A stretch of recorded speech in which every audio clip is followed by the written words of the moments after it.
نحمده ونصلي على رسوله الكريم. أما بعد، فأعوذ بالله من الشيطان الرجيم. بسم الله الرحمن الرحيم. قال الله تعالى في كلامه المجيد: إنك لعلى خلق عظيم.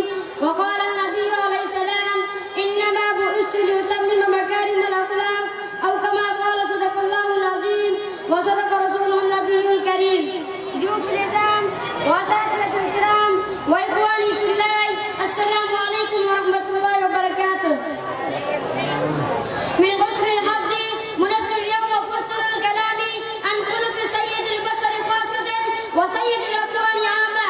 إخواني، لا يستطيع لسان أن يصف ذلك الخلق العظيم الذي شرف الله بحبيبه ونبيه عليه الصلاة والسلام وصفا كاملا، وأنا كعبد ضعيف لا يمكنني إنساء ذلك، غير أنني سأحاول قليلا من الحديث عنه إن شاء الله لينال أجر الدنيا وجزاء الآخرة. ساداتي ونسائي، قصة مشهورة جدا.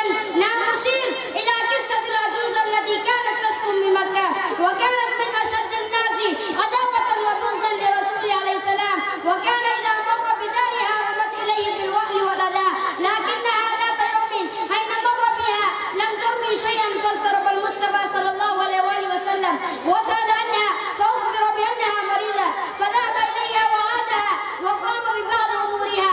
لما رأت هذا كل من تأثرت وأسلمت. إخواني، ليس مخفيا عليكم أن كفار مكة آذوا في كل آن ومكان، بسطوا له في طريق الأسواق، وحاولوا قتله وضربه وصفوه وشتموه ونكبوه بألقاب بشية كشاعر وكاهن ومجنون وغير ذلك. أيها الأساتذة، فتح الله على الرسول عليه السلام وأصحاب مكة، فدخل عليه السلام على راحلته وقد قفز رأسه يتلو آيات القرآن.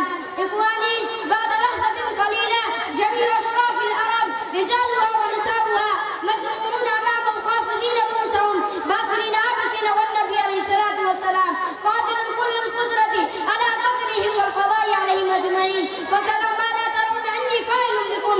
قالوا: أنت كريم ابن كريم، لا نرجو منك إلا الحسنى.